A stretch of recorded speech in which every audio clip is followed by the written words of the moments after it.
Hey, I'm Max. And I'm Kat. We're your AI hosts here at Gut Check Daily. All our content is written and reviewed by a board-certified gastroenterologist. Today we're talking about why fiber makes some people worse. Quick reminder, this is educational content, not medical advice. Always consult with your doctor about your specific situation. If you've ever added the whole grains, the big salads, the chia puddings, and your gut just exploded with gas, pain, or chaos, you did not fail Fiber 101. Yeah, you're allowed to roll your eyes when someone says, just eat more fiber. The advice is way too generic for guts that are as sensitive and individual as yours. Part of the problem is we talk about fiber like it's one single thing.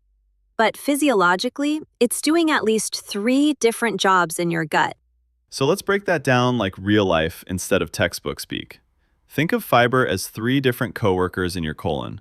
One is scaffolding, one is gel, and one is fermenting gas maker. First coworker, insoluble fiber. That's the roughage in wheat bran, many raw vegetables, and the outer layers of whole grains. Insoluble is like the broom and scaffolding. It doesn't dissolve in water. It just adds physical bulk and helps sweep things along the colon. That can be helpful, but if your colon is already moving quickly, that added bulk is like turning up the turbulence on an already bumpy flight. So if you've got loose stools and urgency, dumping in a ton of bran or giant salads can feel like handing your gut a leaf blower instead of a gentle dustpan. Second coworker, soluble fiber. This is your gel-forming type. Psyllium, oats, some fruits, and chia when it absorbs water. Soluble fiber is like a spongy gel. It dissolves in water and turns into this soft, slippery gel that can hold water in your stool. That means it can both soften very hard, dry stools and firm up very loose ones. It acts like a buffer, smoothing out extremes. So if insoluble is the broom, soluble is more like a gentle thickener, helping your poop be less water and less rocks and more toothpaste. Third coworker, fermentable fiber, often called prebiotic fiber. These are things like inulin, FOS, GOS, and various fibers in beans, onions, wheat, and some fruits. This is what your gut bacteria absolutely love to eat. They ferment it, and in the process, they make gas and short-chain fatty acids. Those fatty acids can be beneficial for gut lining and metabolism, but the gas can be a major trigger, especially if you have IBS and a hypersensitive gut. So picture a balloon being blown up inside your abdomen. For someone without IBS, that might feel like mild fullness. For you, that same volume of gas can feel like stabbing pain. Now add one more critical piece, transit speed. How fast food moves from mouth to toilet.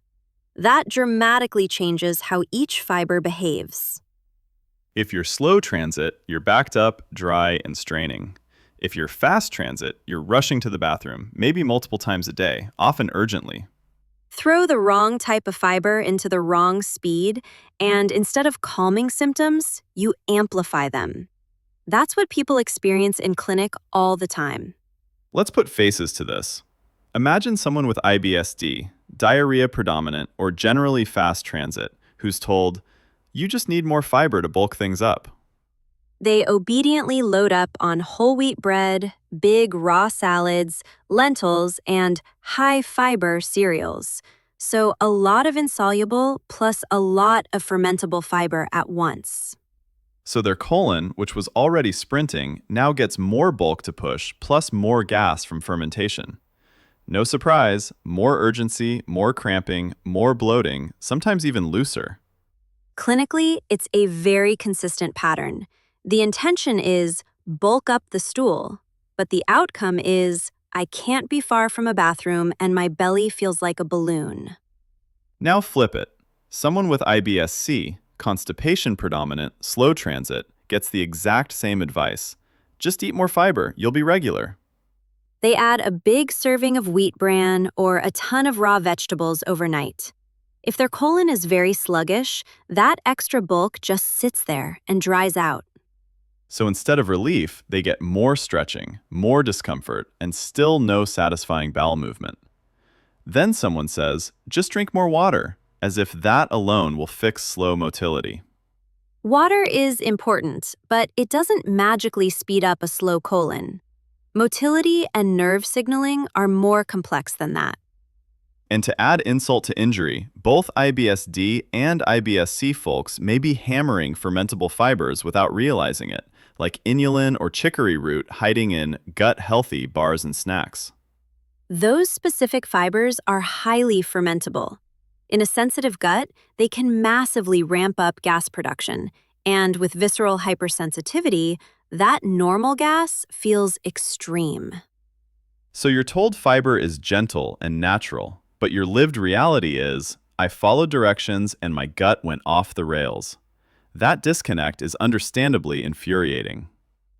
The key message: fiber itself is not the villain, but the generic command, more fiber, ignores type, dose, and your baseline gut speed. So how do you actually work with fiber instead of fighting it? We like using a matching approach.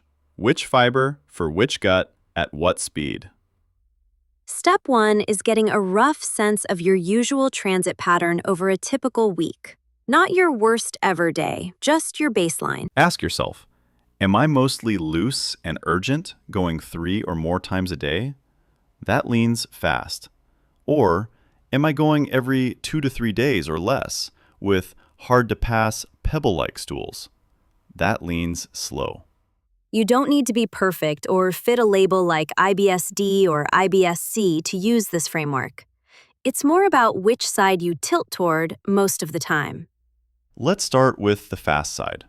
If you're a my bowels are on fast forward person, in that situation, your colon does not need a giant extra load of roughage or high fermentation foods right away. Large amounts of insoluble fiber, bran cereals, massive raw salads, very dense whole grain crusts, often act like accelerants in an already rapid system. And big portions of highly fermentable fiber, lots of beans, onions, or inulin-laced products, stack even more gas on top of that speed. So for fast transit, we usually start with lower fermentable, mostly soluble fibers like psyllium husk, oats, or chia, in small, steady doses. Think of it as giving your stool some structure and softness so it's more cohesive, less splat, more formed, without cranking up gas and turbulence. In studies and in practice, psyllium is one of the most consistently helpful for both diarrhea and constipation patterns because of that gel-forming behavior. Your job is to become a curious observer. Over 1 to 2 weeks, does a small, consistent dose of soluble fiber reduce your urgency or cramping? If things improve, that's a signal you may be in the right lane. If they worsen, it may be the dose, the timing, or that you're still getting a lot of hidden fermentable fiber elsewhere. Now let's switch to the slow side. If you're closer to, I could go days without a real movement, and it's like passing rocks. Long-term, many slow transit colons do need some insoluble fiber because they need something for the colon muscles to push against. But dropping a huge load of bran or raw veg into a very sluggish system is like dumping more cars into a traffic jam. Everything just sits, more crowded, more uncomfortable. That's why starting with soluble fiber such as psyllium is often better tolerated for IBS-C or slow transit. It helps pull water into the stool and soften it, which can reduce the pain of passing. Once things are a bit softer and more predictable, you can very gradually test small amounts of insoluble fiber, like a modest portion of cooked vegetables or whole grains, rather than going from 0 to giant salad. The word gradual really matters here. Your gut nerves and muscles often need time to adjust to new workloads. Across both fast and slow patterns, fermentable fibers should be treated as adjustable dials, not automatic superfoods. If every time you add a gut health snack bar with chicory root or inulin, your bloating skyrockets, That's not a moral failure, it's data. In that case, you can dial down those specific ingredients while still including other, less gassy fibers your body tolerates better. And remember, beans, onions, and wheat can be healthy for many people, but in sensitive guts, they're common fermentable triggers, especially in large amounts. So practically, what does experimenting look like? We like a change one variable at a time rule for 1 to 2 weeks. Your variables are the type of fiber, soluble versus insoluble versus clearly fermentable, the amount, and the timing in your day. You adjust one of those, not all three. For example, you might add a small dose of psyllium once daily, keep the rest of your diet stable, and watch what happens for 10 to 14 days. During that window, track 4 things: stool form, frequency, gas, and pain. That's your personalized lab readout. If your stool goes from watery to more formed and your urgency drops, that's a win, even if you're not 100% perfect. If gas and pain shoot up, you've learned that specific shift doesn't suit you. Then you decide the next experiment. Adjust the dose, change the time of day, or swap fiber types. Still, one change at a time.